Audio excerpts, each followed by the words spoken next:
Next race we're going to talk about with its purse of $2 million, the Breeders' Cup Filly and Mare Turf. And to talk about it with us, we bring in a man who has a veteran of the Monster Pods talking about this race, Rick Hammerle, the Hammer. How are you, my friend?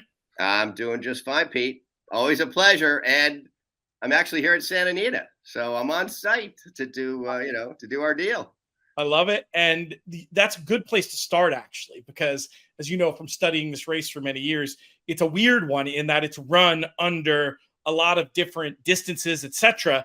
And this year, we're going back to the 1.25 miles at Santa Anita, but we do have a downhill start. And I wonder how much that could affect the outcome of a race like this. What do you look for in particular for this year's running in terms of like maybe a running style that's going to be advantaged or something along those lines? Well, as you mentioned, Pete, let's just get back to that. This race doesn't take its distance with it.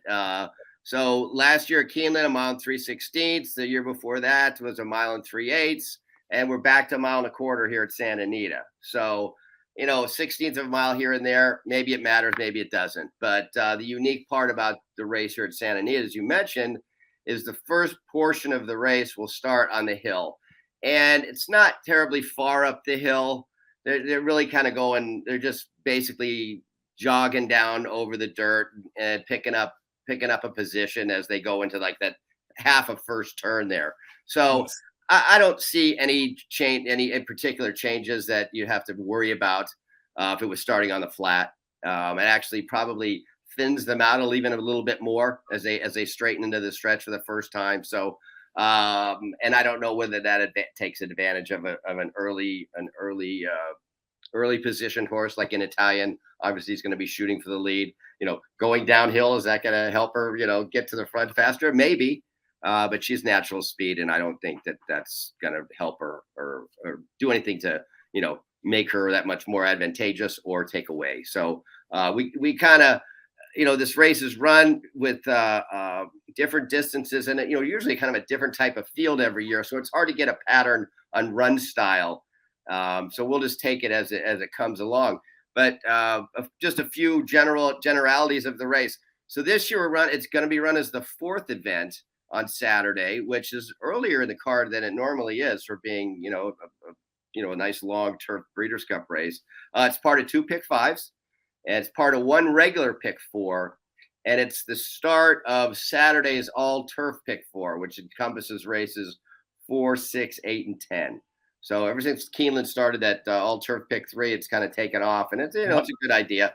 And I think they're going to have a dirt one here too. So, basically every race is going to start a pick something, and that seems to be the way to go. But anyway, that's the way that goes. So this race has literally been dominated by 2 things: Europeans and Chad Brown. They've won 12 of the last 12 races, and not only that, and granted, they've had probably 50% at least of the entry. So it's not really crazy. But when you think about in the 12 years in the first 2 slots, the 24 slots, 22 out of 24 are Chad Brown or Europeans. And in the superfecta, 38 of 48 are Chad Brown here. So what's really crazy is, so taking that into account, so let's just say you're able to narrow that down to just that group. The last time a favorite has won this race is 2013, and before that it was 2006. So you can, if you do the work, you get paid. And so an average win payoff of the last 6-7 years, I think was 9-1. So including Adoria, which we talked about on your podcast, at 17-1. Last year was $10 with Tuesday. So if you do the work here, you're going to get paid, even though it looks like you can narrow the field down immediately. So what that means to me is not necessarily the highly touted European is getting the victory. They're winning their share, but it's not necessarily, and obviously not the favorite. So keep that in mind as we go on. It's funny that one other crazy thing, and this has been run, this will be the 25th anniversary of this race, and not one horse that has made the previous start in California has won. That's interesting. It's kind of an oddball thing. I don't know where I started keeping track of that, but I started going back and, I've had some decent horses that have run in California, but none of them. So there's a couple in here that fit that bill, and we'll go over it.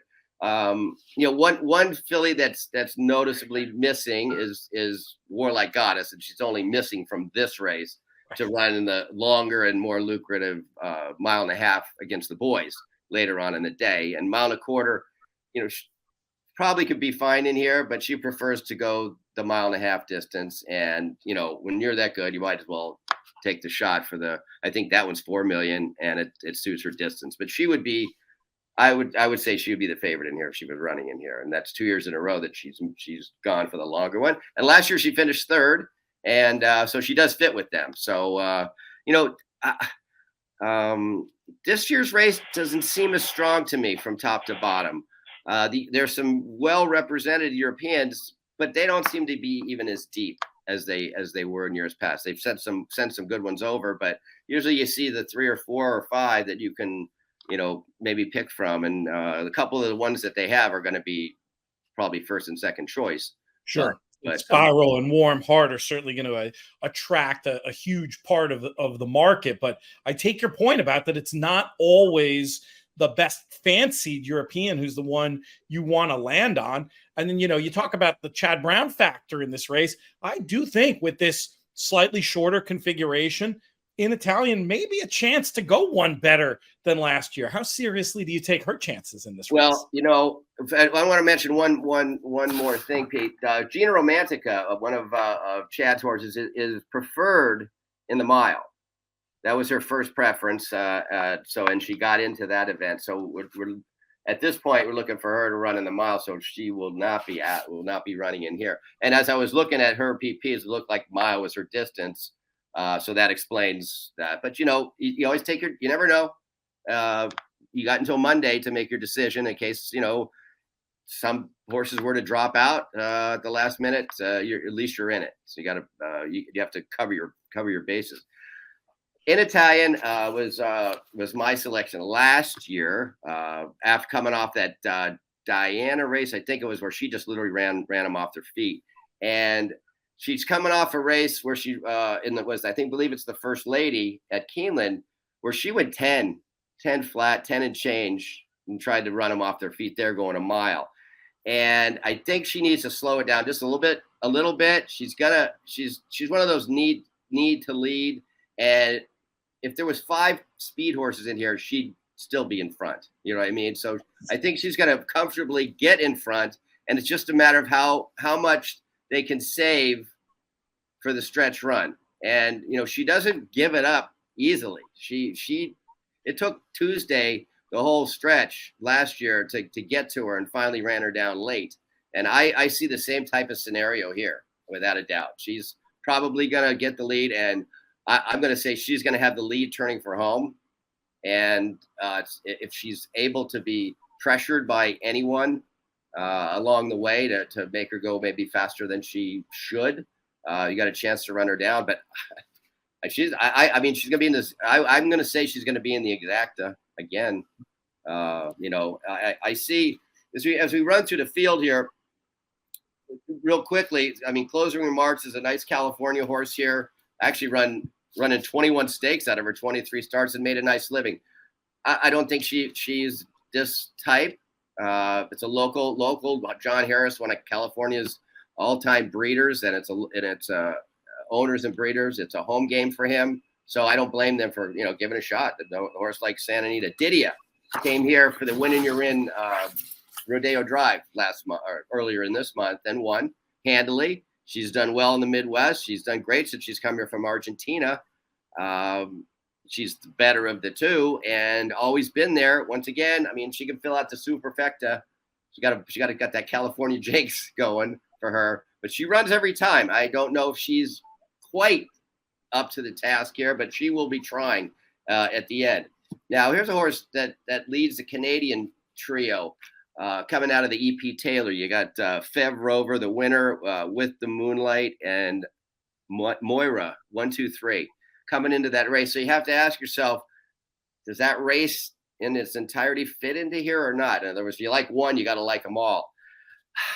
I just don't know. Fev Rover is a versatile type, runs well on the lead. Last time in the EP Taylor, if you watch the replay, kind of an odd odd positioning for him. He was in front, and then he dropped back to third, and then he came running again on the inside and literally drew away from the field again. So a very versatile type. He's going to have to be forwardly placed to stay with in Italian, I think, to have a chance. I do like him best of the three.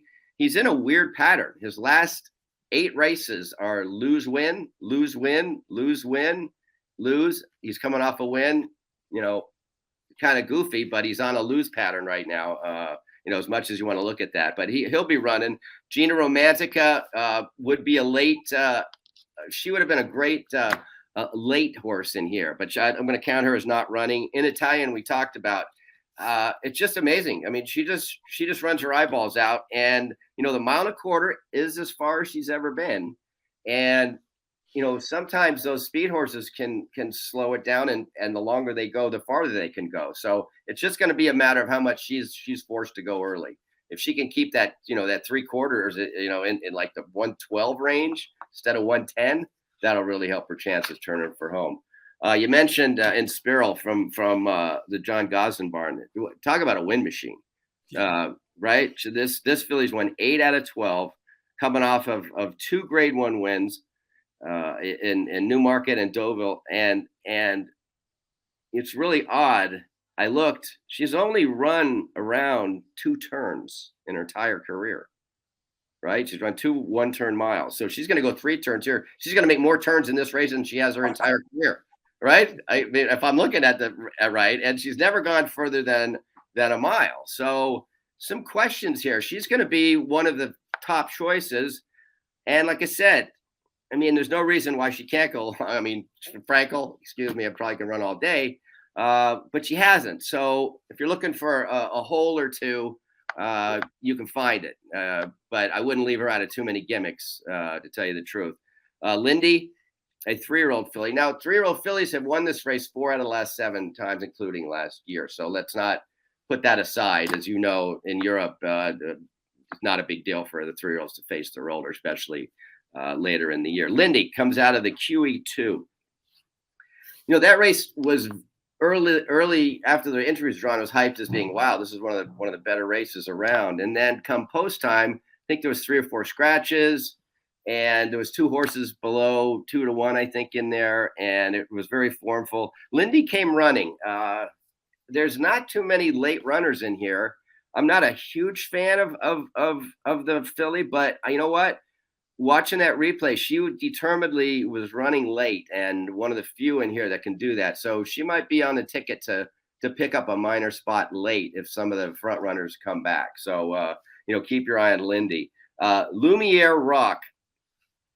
This would classify, Pete, as one of the value type horses that maybe we were talking about earlier.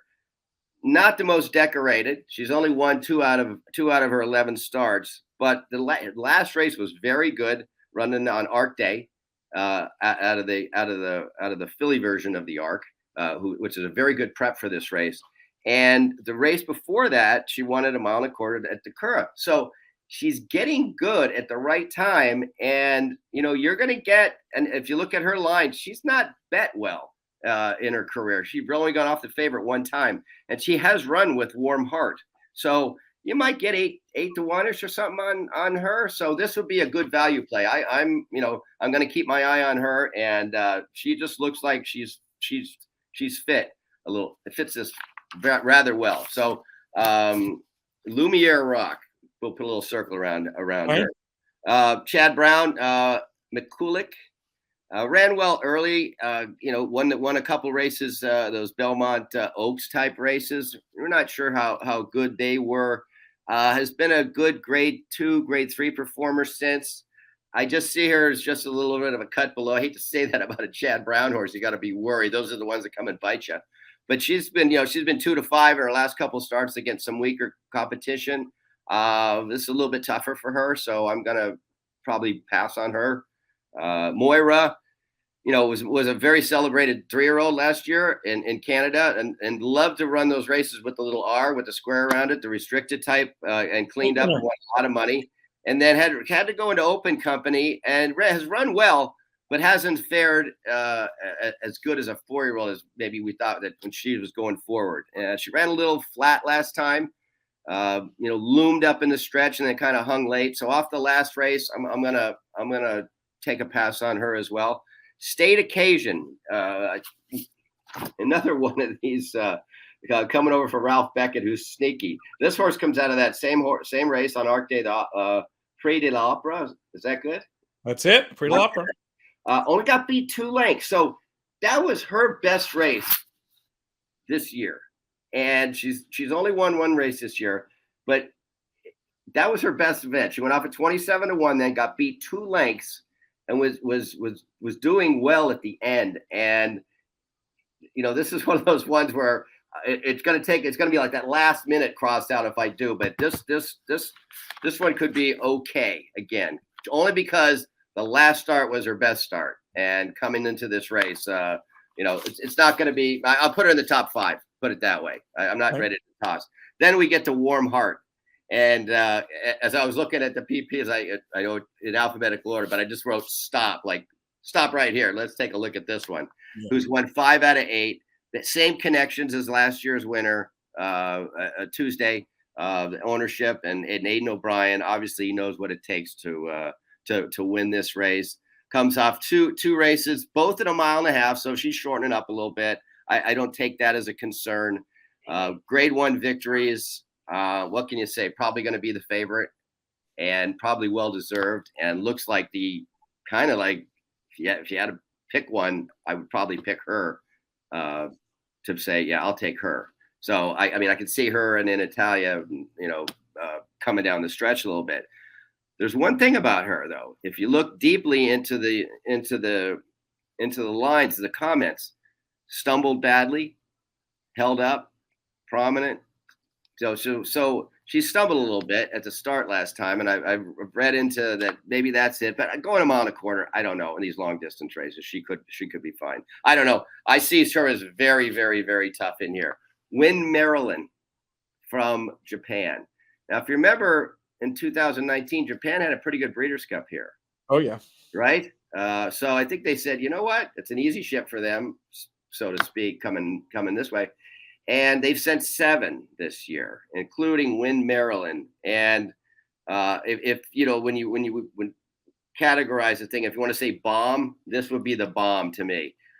She back in December, she won one of the most prestigious races in Asia, the Hong Kong Vase. Unexpectedly, she's 5-1. Has thrown in, let's say 3 pretty much clunkers since. But the fact that she has that in her, and she's coming over here, probably meeting weaker competition in general.